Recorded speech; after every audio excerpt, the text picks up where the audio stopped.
When the Mafia boss saw the bruises his quiet maid kept hiding under her sleeve, he assumed the worst. But the truth behind those marks was something no one in the city saw coming.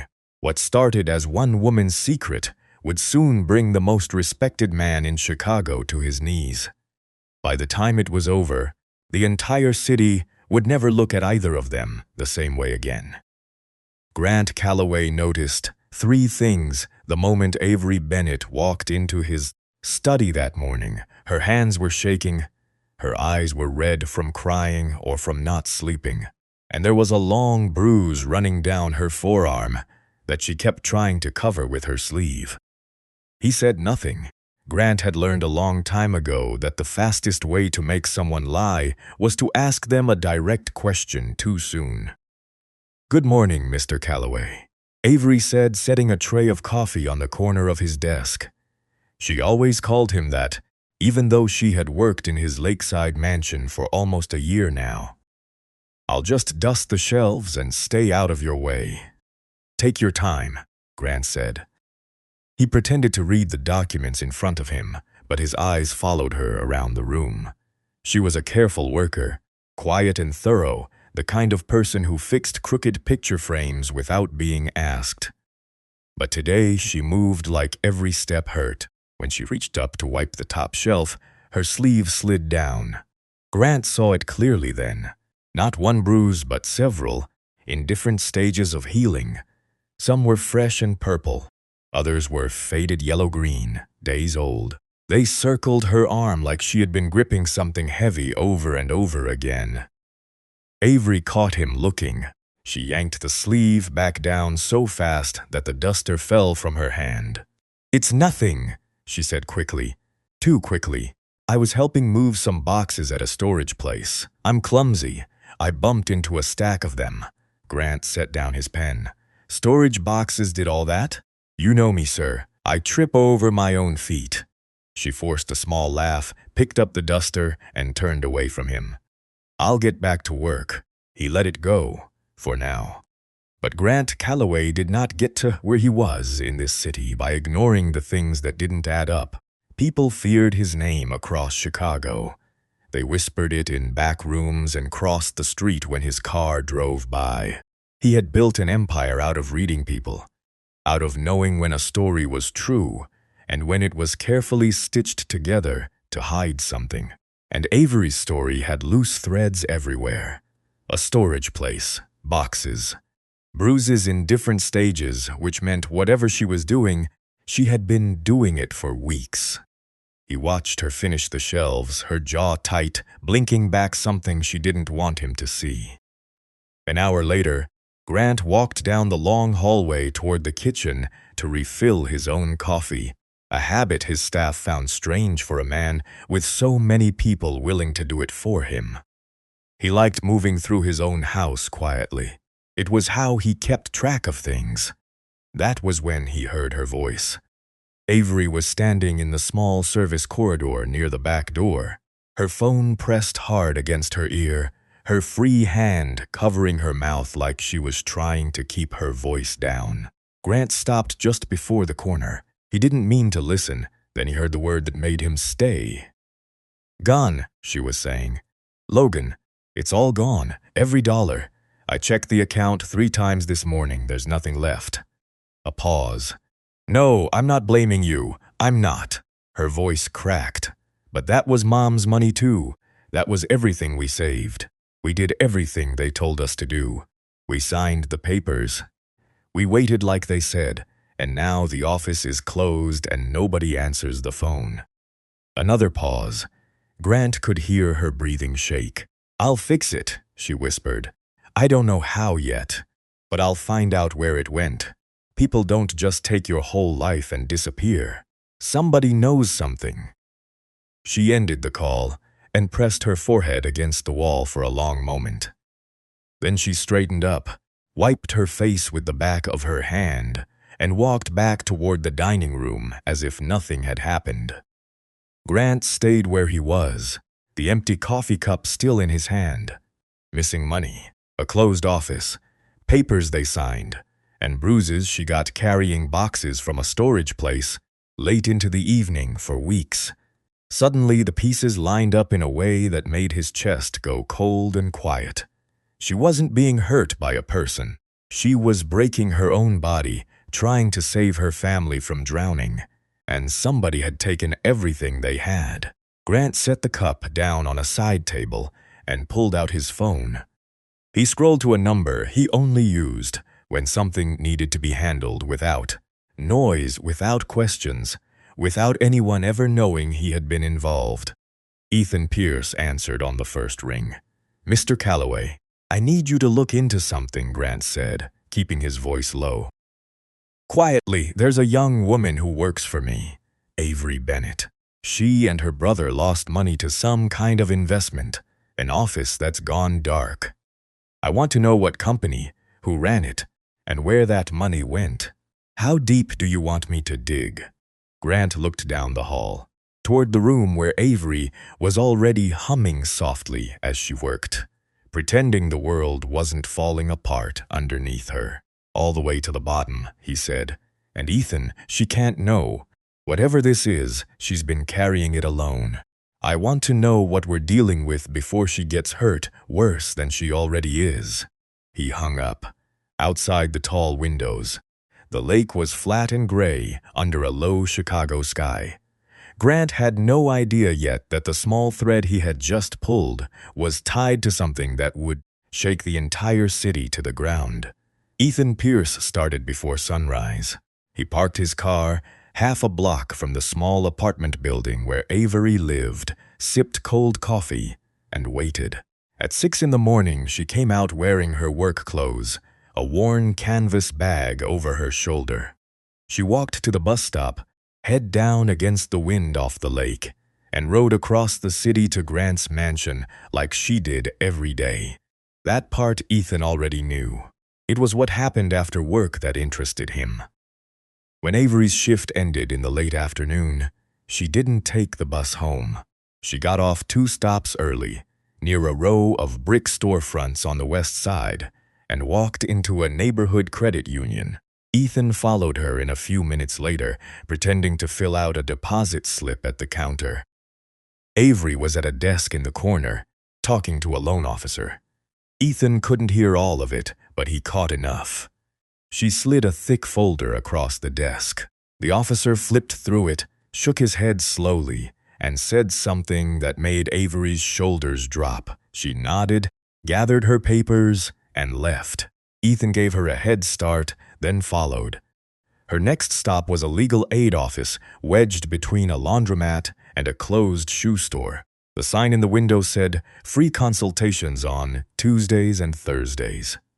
Avery sat in the waiting room for nearly an hour.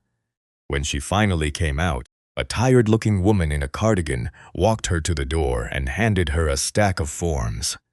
Avery thanked her over and over, the way people do when they're grateful and also afraid it won't be enough. Ethan wrote down the name of the legal aid office and kept watching. The third stop surprised him. Avery walked 6 blocks south to a community center, an old building with a basketball hoop out front and a hand-painted banner over the door. She didn't go in like a visitor. She went in like she belonged there. Through the front window, Ethan watched her set her bag down, pull out the same thick folder, and join 3 other people at a long table covered in paperwork. They greeted her by name. Someone brought her a cup of tea. She rolled up her sleeves and got to work, sorting documents into neat piles. And there, under the fluorescent lights, Ethan saw her arms clearly for the first time. The bruises ran along her forearms and wrists. He had seen marks like that before, on dock workers and movers. They came from lifting heavy things again and again, gripping box edges, hauling crates that were too big for one person. He sat in his car and called Grant. "She's not in trouble with anyone," Ethan said. "Not the way you might be thinking. She lost money to some kind of investment, like you said. But she didn't just lose it and give up. She's spending every evening trying to get it back, credit union, legal aid, and now some community center where she's helping other people sort through paperwork. "What investment?" Grant asked. "I'm still pulling the name." "From what I can see, she and her brother put their savings into a company that promised steady returns, something about safe long-term growth for working families. They signed everything, waited the way they were told to, and then the office shut down and the phones went dead. No refunds, no explanation." Grant was quiet on the other end. "And the bruises? That's the part that got to me," Ethan said. "There's a storage warehouse she's been going to after the community center some nights. She's hauling boxes of old records out of there by herself. Files from people who put money into the same company. She's been moving them for weeks, carrying them across the city so she can go through them. The marks on her arms are from the boxes. She's been breaking her back trying to build a case nobody asked her to build." He heard Grant let out a slow breath. "So she told the truth," Grant said, "about the boxes. She just left out why. She left out everything that matters." Ethan kept digging that night. He found the brother first. Logan Bennett, 2 years younger than Avery, worked at a hardware store and lived in the same building. From a few quiet conversations with neighbors, Ethan pieced together the rest. After their mother passed, the two of them had pooled what she left behind with everything they'd saved on their own. A man at the company had been kind to them, patient, full of charts and promises. He told them this was how regular people built something lasting. They believed him because they wanted to, and because he made it so easy to believe. Then one Monday the office was empty. No furniture, no staff, no forwarding number. Just a locked door and a name on a lease that led nowhere. Logan blamed himself. He had been the one who found the company, the one who talked his sister into trusting it. Avery, from what Ethan could tell, had never once said it was his fault. She just put her head down and went looking for the money herself. The next morning, Ethan drove out to the mansion to report in person. He found Grant standing at the tall windows in his study, watching the gray water. "There's something else," Ethan said. "The other families at that community center. There are a lot of them. Dozens at least. And that's just the ones in her neighborhood. This wasn't one bad deal. Whatever this company was, it took money from a whole lot of people who couldn't afford to lose it." Grant turned from the window, find out who was really running it, not the man behind the desk. The name on top of everything. "You think someone's hiding?" "I think a man who can empty an office overnight and vanish without a trace has done this before," Grant said, "and he'll do it again unless someone stops him." Grant Calloway did not blend into ordinary places. He knew that. A man in a tailored coat stepping out of a black car drew eyes everywhere he went, and the South Side Community Center was no different. So he came with a reason that no one could argue with. He came to give money. The director was a broad-shouldered man named Marcus, who had run the center for 20 years. When Grant introduced himself as a private donor interested in supporting local programs, Marcus shook his hand warmly and gave him a tour without a hint of suspicion. The gym, the after-school room, the small kitchen where volunteers packed meals. Grant nodded at all of it, asked the right questions, and waited. At the end of the hall was a meeting room with the door propped open.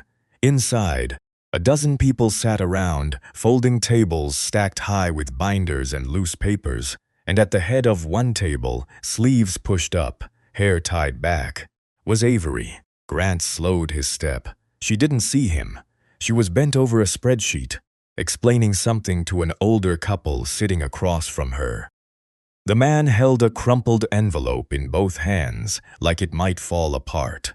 Avery spoke softly, pointing at numbers on the page, and the woman nodded along with tears sliding down her face. "What's this room?" Grant asked the director, keeping his voice even. Marcus's smile faded a little. "That's a hard one, Mr. Calloway. Those are folks who lost their savings to an investment company. Came through here about a year ago, looked respectable, had the suits and the paperwork. A lot of families in this neighborhood trusted it. Then it closed up overnight and took everything with it. Grant kept his eyes on Avery. How many families? More than I can count anymore. It started with a handful coming in for help. Now we've got people driving in from other neighborhoods.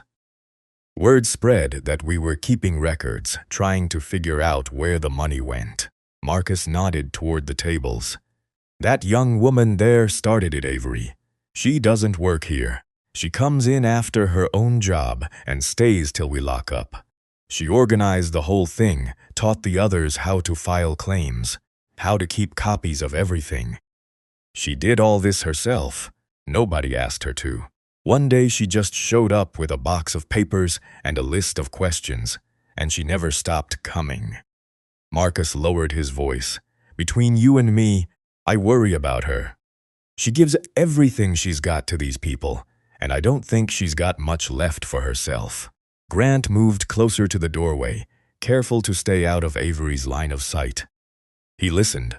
A man at the far table was describing how he'd put his retirement money into the company because a friend from church had recommended it. A young mother said she'd invested the small settlement she got after a workplace injury. Money meant to carry her family through hard times. One after another, the stories circled the same shape, a friendly representative, a promise of safe, steady growth for people who didn't have much to begin with, signed papers, a waiting period, then silence and a locked door. These weren't reckless people gambling on get-rich schemes. They were nurses, mechanics, retired teachers, parents working double shifts. They had been careful with their money their whole lives. That care was exactly what someone had used against them. Grant felt something harden in his chest. He had spent years in a world where people lied and cheated for power. He understood greed. But there was a particular kind of cruelty in this, in choosing victims precisely because they had so little to lose and trusted so easily. Avery's voice rose just enough for him to catch it. "We don't give up," she was telling the room. "I know it feels like nobody cares, but every paper we save, every name we write down, that's one more piece of proof. They wanted us scattered and quiet. We're not going to be either of those things." The people around the tables nodded. A few wiped their eyes. The room felt less like a place of loss and more like a place where something was being slowly built. Grant stepped back into the hall before she could notice him. He turned to Marcus. "I'd like to make a donation today," he said. "A real one. For the building, the programs, whatever you need most." He paused. "And I'd like it kept anonymous. No plaque, no announcement. Can you do that?" Marcus blinked, surprised. "That's generous, Mr. Calloway. Most people who give this kind of money want their name on the wall. I'm not most people." Grant took out a card and wrote a number on the back, then handed it over. "One more thing. The records that young woman has been keeping. The claims, the names of the families. How safe are they?" "Safe enough, I suppose. We keep them locked in the office." "Make copies," Grant said. "More than one set. Keep them somewhere else." When Marcus frowned, Grant added, "A company that can disappear overnight can do other things too. If those records ever go missing, every one of these families loses their only proof. Protect them." Marcus studied him for a long moment, then nodded slowly. "I'll see to it tonight." Grant left through the front door without looking back into the meeting room. He sat in his car for a while, watching the lights glow in the center's windows as the evening came down. He had expected to find a frightened young woman buried under a problem too big for her. Instead, he had found someone fighting a battle most people would have walked away from, dragging dozens of strangers toward hope with nothing but stubbornness and a box of papers. This was no small dispute over a bad deal. This was something with deep roots, hidden behind a respectable face. and Grant was beginning to think he knew the kind of man he would find at the end of it. He picked up his phone and called Ethan. "Whatever you've found so far," Grant said, "it's bigger than that. Go deeper." The warehouse sat near the Chicago River, a long brick building with rusted loading doors and windows clouded by years of grime. Ethan had followed Avery there 3 nights in a row before he decided to go in himself. He waited until she left, watching her load 2 heavy boxes into the trunk of a borrowed car, her arms straining under the weight. When her taillights disappeared down the road, Ethan slipped inside through a side door that didn't latch properly. The place was mostly empty. A few stacks of old furniture, some broken shelving, and in the back corner, a section that someone had clearly been using. Rows of cardboard boxes sat on wooden pallets, each one labeled in neat handwriting, Avery's handwriting. Ethan recognized it from the forms he'd seen at the community center. He opened the nearest box. Inside were financial documents, contracts, account statements, all belonging to people he didn't know, former investors. He flipped through one folder and found a name printed across the top of every page: Meridian Trust Holdings. Ethan photographed the documents and kept moving. Box after box told the same story. People had signed agreements with Meridian Trust, handed over their savings, and received glossy quarterly statements showing their money growing nicely. The statements looked official, full of charts and percentages, but the deeper Ethan dug, the stranger they became. The growth was always smooth, always steady, never a bad month. Real investments didn't behave that way.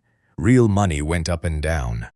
This money only ever went up, right until the day it vanished. He took the photos back to the mansion and laid out what he'd found on Grant's desk. Meridian Trust Holdings, Grant read aloud, turning the pages.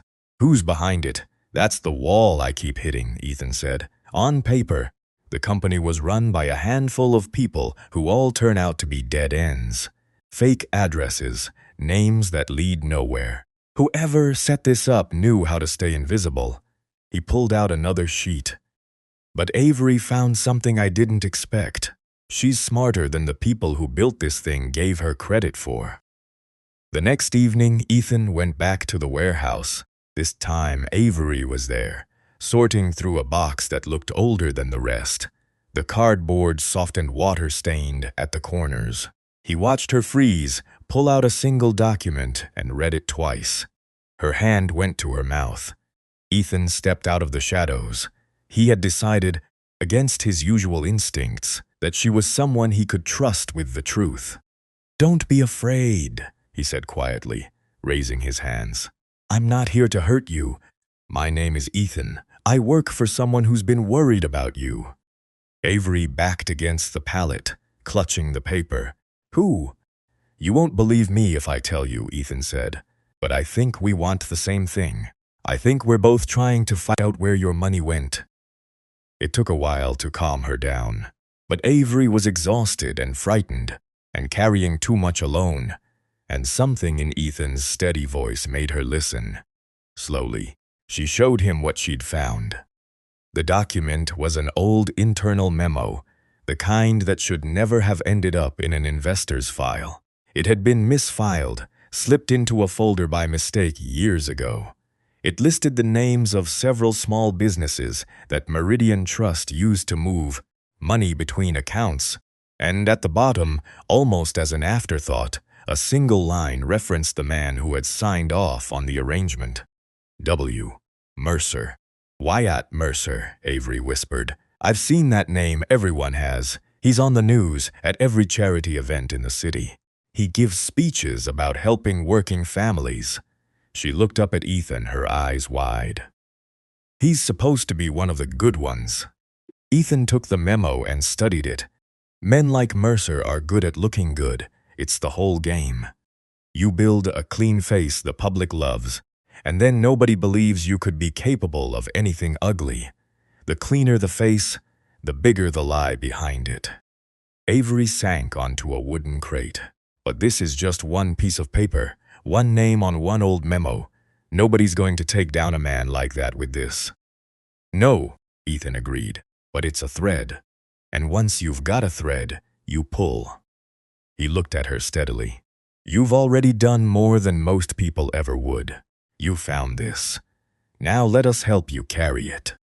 She studied him for a long moment, weighing the strange offer, the stranger in the warehouse, the impossible idea that someone with real power might be on her side. This person you work for, she said. Why does he care? Ethan thought about how to answer that. The truth that Grant Calloway had noticed the bruises on her arm and refused to look away felt too tangled to explain.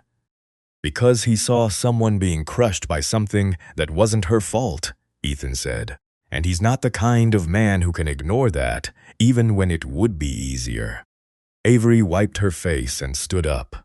She handed Ethan the memo, then gathered the rest of the box into her aching arms. Then tell him I said thank you, she said, but also tell him I'm not stopping, not for anything. These people trusted Meridian, trust the way they'd trust a neighbor. Mercer took that and walked away clean. I want everyone in this city to know exactly what he is. Ethan helped her load the box into the car. As her taillights pulled away again, he stood in the dark warehouse and called Grant. It's Wyatt Mercer, Ethan said. She found a memo with his name on it. He's been hiding behind every photo op and charity dinner in Chicago, and the whole time he's been moving people's savings through businesses he controls. Grant was silent for a moment. Then we don't fight him in the dark, he finally said. We follow the money until there's nowhere left for him to hide. Where does the next thread lead? Ethan looked down at the photographs on his phone, at a list of shell businesses that stretched beyond Illinois. North, he said. Milwaukee. They drove up to Milwaukee on a cold, bright morning, the three of them in one car. Avery sat in the back with her folder of documents on her lap, refusing to let it out of her sight. Ethan drove, and Grant, who could have sent anyone, came along himself. That's a surprise, Avery, most of all. She had met him properly for the first time 2 days earlier. When Ethan brought her to the mansion and she realized the man who had been quietly protecting her was the same Grant Calloway, whose floors she scrubbed every morning, she'd been too stunned to speak. He had simply told her the truth, that he'd noticed the bruises, overheard the phone call, and couldn't look away. Then he'd asked her what she needed, as if she were the one in charge. Now he sat in the front seat, watching the highway unfold, saying little. Why are you really doing this? Avery finally asked. You don't know these families. You don't owe them anything. Grant was quiet for a moment. When I was younger, before all this, my mother put everything she had into a man who promised to take care of us, he said. He took it and disappeared. She worked herself sick trying to make up the difference. I watched what it did to her. He looked out the window. I told myself if I ever had the power to stop someone like that, I would. Turns out the chance found me in my own study. Avery didn't say anything, but something in her chest loosened a little. The first former employee they met was a woman named Diane, who had worked in Meridian Trust's Milwaukee office before it closed. She agreed to talk only because Avery came in person, sat across from her at a kitchen table, and showed her the faces of the families on her phone. Diane looked at the photos for a long time. I didn't know, Diane said quietly. Not at first. I thought it was a real company. We had clients, statements, an office. My job was to process transfers. She wrapped her hands around her coffee mug. But after a while I started to notice things. Money would come in from clients, and within a week it would go out to other businesses. Companies I'd never heard of. Consulting firms, real estate groups, import companies, none of them had any employees I could find. The money just kept moving. Shell companies, Ethan said. Diane nodded. I asked my manager about it once. He told me not to worry, that it was all part of a complex investment strategy. He said the smartest minds in finance did things ordinary people couldn't understand. I wanted to believe him because I needed the job. Her voice dropped. Then one Friday they told us the office was closing for restructuring. Said we'd hear about new positions soon. We never did, and every client who called after that got a deadline. Avery leaned forward. Did you ever see Wyatt Mercer? Diane shook her head slowly. Never in person. But his name was on documents that came from the top. The really important transfers, the big ones, they always needed a signature from above. We just called it corporate. Now and then a paper would slip through with his name on it before someone caught the mistake. She paused. He was careful. Most of the time you'd never know he existed. But he was always there, somewhere above all of us, pulling money up through the company like water through a straw. Over the next 2 days, they found 3 more former employees. Their stories fit together like pieces of the same broken machine. Client money flowed into Meridian Trust, then out through a web of businesses that existed only on paper, scattered across several states. Each company passed the money to the next, until the trail became so tangled that no ordinary person could follow it. By the time the money reached the top, it looked clean, like it had come from honest profits instead of the savings of nurses and retirees. Avery spread the documents across a motel bed that night, connecting names with a pen and a length of string she'd bought at a hardware store. Lines crossed lines. Illinois to Wisconsin. Wisconsin to companies registered far beyond. Hundreds of families, maybe more, in cities she'd never visited, all funneled into the same dark center. It's not just Chicago, she said, sitting back on her heels. He's been doing this everywhere, for years. Different company names, same trick. He moves into a city, finds the people with the least to spare, takes everything, and vanishes before anyone connects it to him. Grant stood in the doorway, arms crossed, studying the web of string. How many cities? I've counted 5 so far, Avery said. But this is only what's in these boxes. There could be more. For a long moment nobody spoke. The weight of it filled the small room. This wasn't one closed office and a few dozen ruined families. This was a pattern stretched across the country, kept alive by a man whose face smiled out from charity posters and newspaper photos. Avery expected to feel crushed by the size of it. Instead, something stronger settled over her. Fear had carried her this far, fear and stubbornness and love for her brother. But standing in that motel room, looking at every line she'd drawn, she felt the fear turn into something with a spine. He thinks people like us are too small to fight back, she said. That's the whole plan. Take a little from a lot of people, so no single person has enough to chase him. She looked up at Grant and Ethan. But there are more of us than there are of him. If we can put all of it in one place, all these families, all these papers, all these cities, then he can't make it disappear. It's too big to hide. Grant almost smiled. Now you sound like someone who's going to win. I'm going to need help, Avery admitted. Somebody who can get this in front of the whole city. Somebody people will listen to. Ethan and Grant exchanged a glance. I might know someone, Grant said. Marlene Brooks had spent 20 years chasing stories that powerful people wanted buried. She had a corner desk in a newsroom that grew quieter every year, a reputation for being impossible to scare off, and a deep distrust of anyone who arrived with a tidy story and a generous smile. So when Grant Calloway's name came up as the person who wanted to meet her, she almost said no. I know what you are, she told him bluntly, sitting across from him and Avery in a back booth of a diner she'd chosen herself. Half the rumors in this city have your name attached to them. Why would I trust anything that comes from you? You shouldn't trust me, Grant said. Trust her.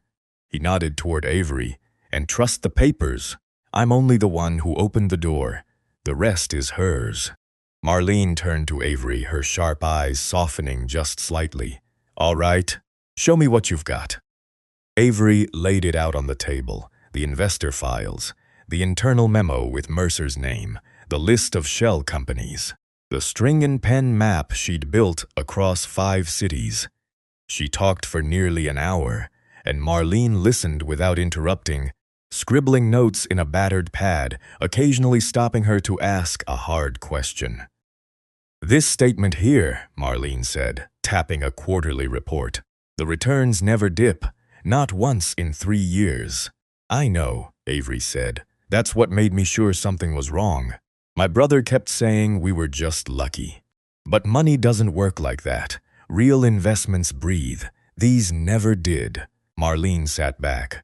For the first time, the skepticism left her face.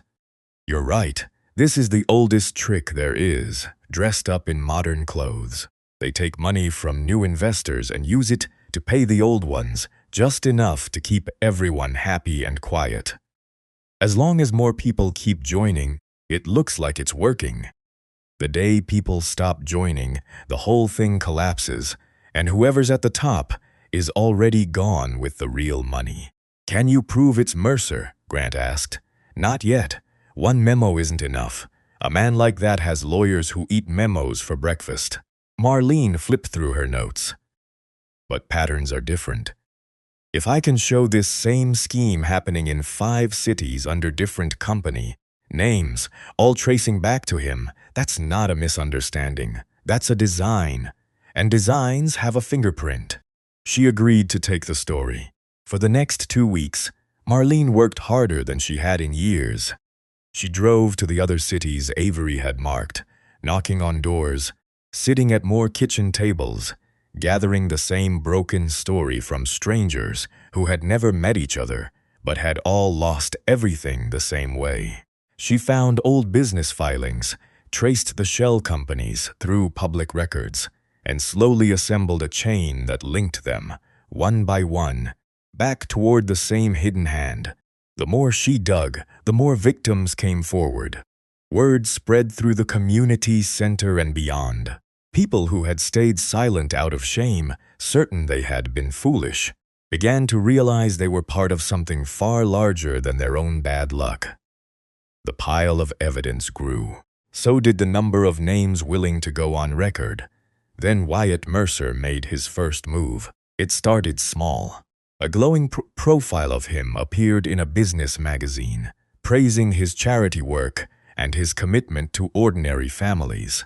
A week later, he gave a televised interview where he spoke unprompted about how the financial world was full of misunderstandings and how good men were too often blamed for things beyond their control. He never mentioned Meridian Trust by name. He didn't have to. He knows, Marlene said grimly, watching the interview on her phone. Somebody tipped him off that questions are being asked, so he's getting ahead of it, building a story where he's the victim of confusion and jealousy. By the time the truth comes out, he wants the public already on his side. Avery felt her stomach sink. He's so good at it. He looks so calm, so reasonable. She set down her cup. What if it works? What if people believe him instead of us? He's got money, lawyers, the news. We've got a box of papers and a string map. That's exactly what he's counting on you to feel, Marlene said. He wants you to look at the size of him and decide you're too small to win. It's the same thing he did to all those families. Make them feel alone. Make them feel foolish. Make them give up before they ever start. But what if he's right about us? Avery's voice was quiet. What if we're not enough? Grant, who had been silent, finally spoke. When I was young, I learned that the men who look the most untouchable are usually the ones with the most to lose, he said. A poor man fears nothing because he has nothing to take. Mercer built himself a beautiful glass house and filled it with everything he stole. That's not strength, that's a target. He looked at Avery. He's not running a PR campaign because he's confident. He's running it because he's afraid. The moment you scared him, you stopped being too small to win. Avery let that settle. She thought about the older couple at the community center, clutching their crumpled envelope, the young mother with the injury settlement, her own brother lying awake at night blaming himself. None of them had asked for any of this. All of them deserved to be believed. Then we don't let him write the ending first, she said. We bring it all out into the open, where he can't twist it in the dark. Marlene smiled, the tired, fierce smile of someone who had waited a long time for a story worth telling. As it happens, she said, I know just the place to do it. Mercer's hosting a charity gala downtown next week. Every important person in the city will be there, and so will every camera. She tapped her pad. He wants to use that night to look like a hero. I say we let him stand on his own stage. Grant's eyes glinted. And then we hand the microphone to the truth. The ballroom of the Lakeshore Grand glittered like something out of a dream. Crystal chandeliers hung from a high ceiling. Waiters moved between tables with silver trays. The wealthiest and most important people in Chicago filled the room in their finest clothes. And at the center of it all stood Wyatt Mercer, shaking hands, laughing easily, perfectly at home. Grant arrived with Avery on his arm. She wore a borrowed evening gown that Grant had insisted on, and she felt like a fraud in it. Certain everyone could see she didn't belong. But Grant walked beside her with the calm of a man who belonged everywhere, and slowly she found she could breathe. Remember, he murmured, tonight he thinks he's winning. Let him keep thinking it as long as possible. Marlene was already inside, moving through the crowd with her press credentials, a small bag at her side. Marcus from the community center had come too, along with 3 of the families, dressed in their best, standing nervously near the back. Mercer had no idea who any of them were. The program began. A local performer sang. A short film played, showing Mercer visiting schools and shelters, his face warm with practiced kindness. The crowd applauded. Then Mercer himself took the stage, microphone in hand, and the room went quiet. Friends, he said, we live in a time when good intentions are too often misunderstood. When honest men are dragged through the mud by people looking for someone to blame. A few heads nodded. Tonight is about something better. It's about lifting up the families who need us most. Avery's hands curled into fists. She thought of the older couple, the young mother, her brother. This man spoke of lifting families while standing on the savings he had taken from, hundreds of them. Mercer finished to warm applause and stepped down, basking in it. That was when Marlene walked to the front of the room. She didn't ask permission. She simply stepped up beside the small podium where the evening's announcements were made, took the microphone, and said in a clear, steady voice, "Before we continue, there's something this room deserves to see." A murmur rippled through the crowd. Mercer's smile flickered. Behind Marlene, a large screen meant for sponsor logos lit up. The first image was a quarterly statement from Meridian Trust Holdings.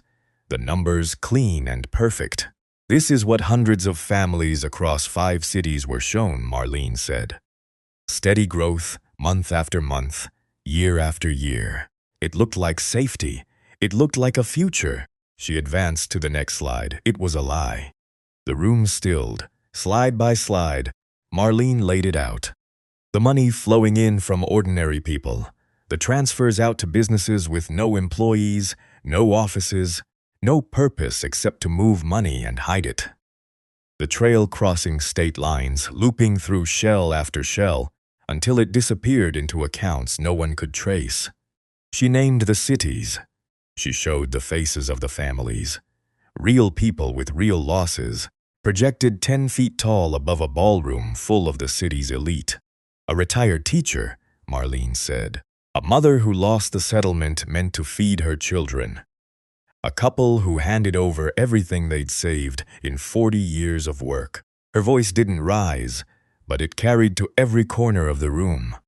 They were chosen because they had little and trusted easily and would be too ashamed to speak. The man who designed this counted on their silence. She turned, and so did every face in the room, toward Wyatt Mercer.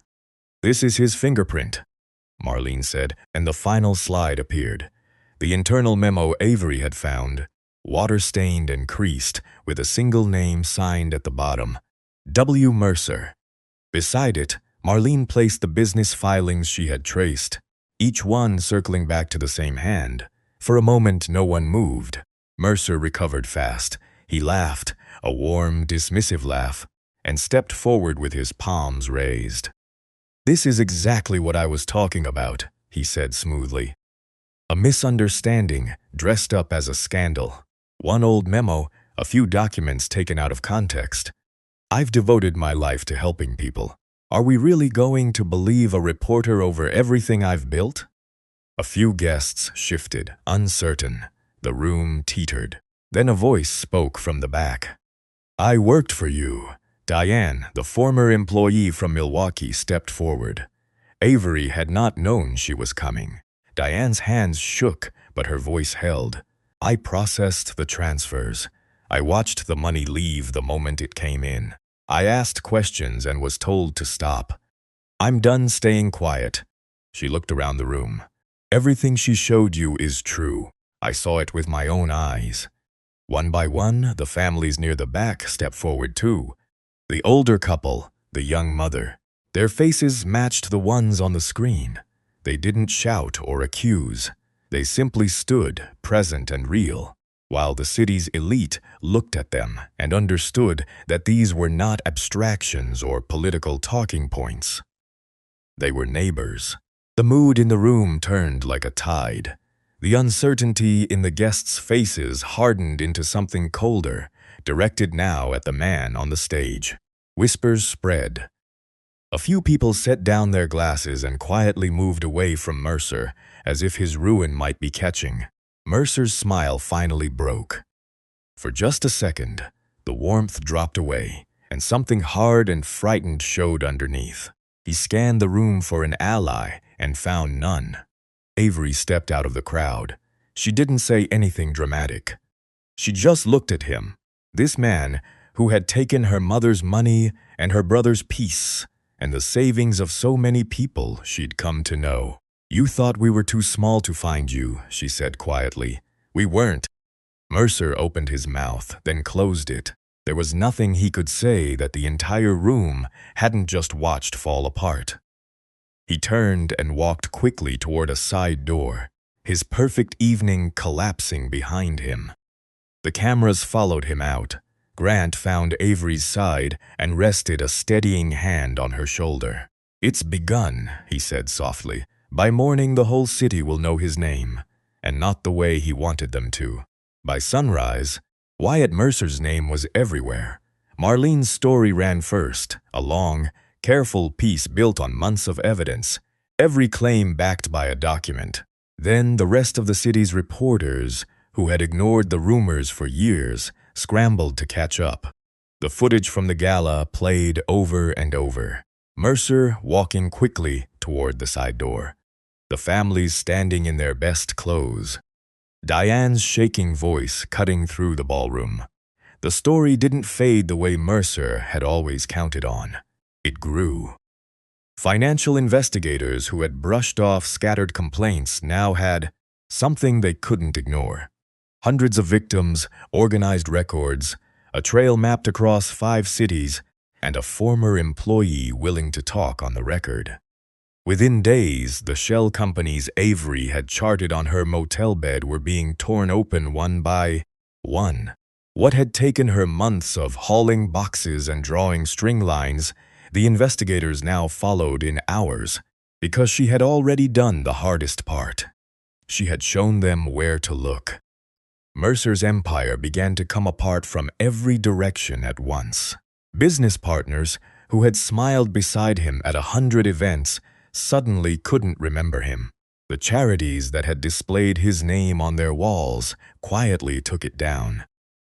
Banks that had handled his accounts froze them pending review. His lawyers, the ones who ate memos for breakfast, found that a single memo had become a flood of memos, statements, filings, and witnesses, and there was no appetite left to be eaten through. Then the lawsuits started. The families filed together, all of them at once, exactly the way Avery had imagined in that small motel room. Not scattered, not silent, but joined into one voice too large to wave away. More victims came forward every day.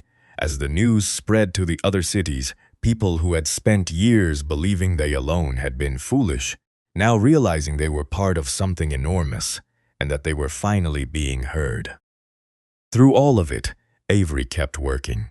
She spent her days at the community center, helping the new families file their claims, teaching them to keep copies of everything just as she always had.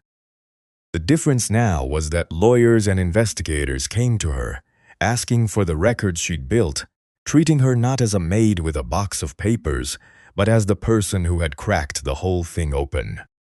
One afternoon, an investigator sat across from her with a thick file and a quiet, almost embarrassed look. "We traced your family's money," he said. "It moved through 4 companies and ended up in an account we've now frozen along with the rest. It'll take time, and you won't get all of it back, the way these things go. But you'll get a real share, so will the others." Avery stared at the paper. For months the money had been an abstract loss, a number that vanished, a hole in her family's life. Now there was a line on a page that said it had been found. She pressed her hand over her mouth and let herself cry, for the first time in a long time, not out of fear, but out of relief. That evening she went to see Logan. Her brother had grown thin and quiet over the months, eaten alive by guilt. He had been the one who found Meridian Trust, the one who showed Avery the charts, who said this was how regular people built something lasting. When it collapsed, he had carried the blame like a stone in his chest, certain he had ruined them both. She found him at his kitchen table, the way she always did, staring at nothing. "They found it, Logan," she said, sitting across from him. "The money. It moved through their companies just like everyone else's. It's frozen now. We'll get a share back." He didn't look up right away. "I still don't understand how I didn't see it," he said. "I'm the one who trusted them. I'm the one who—" "Stop!" Avery reached across the table and took his hands. "You didn't see it because you weren't supposed to see it. None of us were. That was the whole point. They built it to fool careful people, smart people, honest people." She squeezed his hands. A retired teacher fell for it. A man who'd saved for 40 years fell for it. Diane worked inside it, and it took her months to understand. "You didn't fail us, Logan. A man designed a trap to catch good people, and you walked into it the same as hundreds of others." Logan finally looked at her, his eyes wet. "You never blamed me, not once, even at the worst of it, because it was never yours to carry," Avery said. "It was his. And now the whole city knows it." Something in her brother's face broke open, and then, slowly, eased. The weight he'd carried for so long didn't vanish all at once, but for the first time she could see him set it down. He pulled her into a hug across the table, and the two of them held on, the last knot of a long year finally coming loose. In the weeks that followed, the collapse became complete. Mercer's companies dissolved. His remaining assets were seized to begin repaying the people he'd robbed. The man who had spent years building a flawless public face watched it crumble in full view of the city that had once admired him. And there was no charity gala, no glossy magazine profile, no smooth interview that could put it back together. The face had been the lie. Underneath it, there had only ever been the theft. Savory sat with Grant in his study one evening as the lake turned silver in the last light. "You did this," Grant said. "We did this," she answered. "I never could have reached that room without you. They'd have buried me." She looked down at her hands, at the faint marks on her arms that had finally begun to fade for good. "But it's not enough to just stop him. There are other men like him out there." There'll be other companies, other promises, other families who don't know what to look for. Grant studied her. What are you thinking? Avery lifted her eyes, and there was something steady in them now, something that had grown out of everything she'd survived. I'm thinking we make sure the next family sees it coming. The building near the lakefront had stood empty for years. It had once been a bank of all things, a heavy stone structure with tall windows and a grand front door. When Avery first walked through it, the floors were thick with dust, and pigeons had gotten in through a broken pane upstairs. But she stood in the middle of the wide main hall, looked up at the high ceiling and saw exactly what it could become. A bank that stole nothing, she said, almost laughing.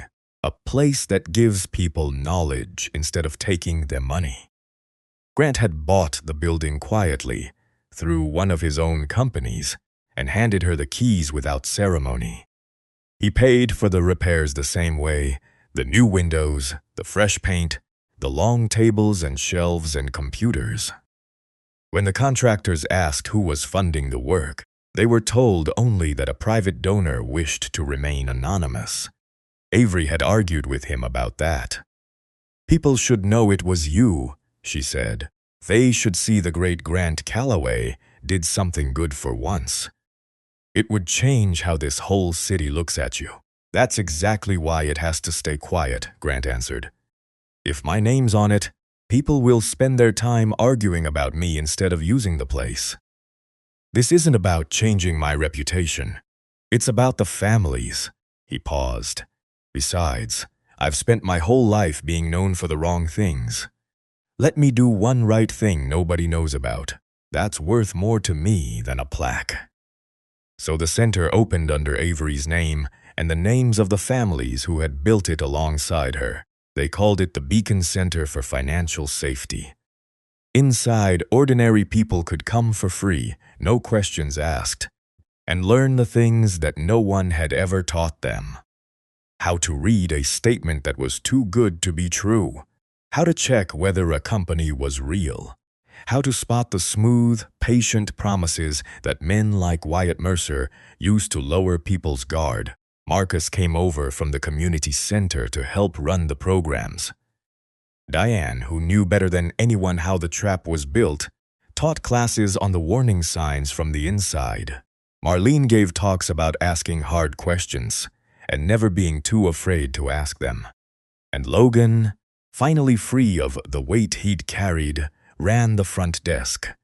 He greeted every person who walked in with the same gentle patience, often telling them his own story so they'd understand they weren't foolish and they weren't alone. The opening day drew a crowd. The families who had lost everything came in their best clothes, the same ones some of them had worn to the gala, but this time there was nothing nervous in how they stood. The older couple cut the ribbon together. The young mother brought her children, who ran laughing through the wide stone hall. People who had once felt ashamed and scattered now filled a room as a community, and the building that had once been a bank breathed with life again. Then came the part the city couldn't quite believe. A reporter, digging into who had funded the renovation, traced the quiet trail of payments back through the company to Grant Calloway. The story ran the next morning. The feared crime boss whose name people had whispered for years, the man who inspired fear across Chicago, had secretly paid to build a center that protected ordinary families from financial predators. The city didn't know what to make of it. Some refused to believe a man like Grant could do something purely good. Others remembered the gala, the way he had stood beside Avery while Mercer's empire fell, and began to wonder if they had only ever seen one side of him. The argument played out in newspapers and on the street. But through all of it, the Beacon Center kept its doors open, and people kept walking through them, and the families kept learning, which, in the end, was the only answer that mattered. Grant never gave an interview about it. When reporters tried, he said only one thing: ask Avery. It's her center. I just paid for the paint. On a quiet evening, a few weeks after the opening, Avery found Grant standing at the tall windows of his study, watching the lake the way he so often did. She no longer worked for him as a maid. She had tried to keep coming, out of habit and pride, but he gently refused, telling her she had more important work now. Still, she visited. The strange friendship that had grown between the crime boss and the woman who had cleaned his floors had become something neither of them could quite explain, but neither wanted to let go of. "It's strange," she said, standing beside him. "A year ago I was hiding bruises and crying on the phone in your back hallway. Sure, I'd lost everything. Now there's a building full of people learning how to keep what's theirs." "You didn't lose everything," Grant said. "You found out what you were made of. There's a difference." Avery looked out at the water, at the city lights beginning to glow along the shore. She thought about her mother, whose money had started all of this and who would never see the center. She thought about Logan smiling at the front desk, about Diane teaching a room full of strangers, about the older couple cutting a ribbon with steady hands. "He counted on us being too small," she said quietly, "too scattered, too ashamed to make any noise. He almost got away with it, because that's how it always works." She turned to Grant. "But there's always one person who decides not to stay quiet, and then they're not alone anymore." Grant smiled, a real one, rare on his face. "And the whole city changes," he said. Outside, the lake stretched dark and calm beneath the lights, and somewhere across the water, the beacon center stood open, ready for whoever needed it next.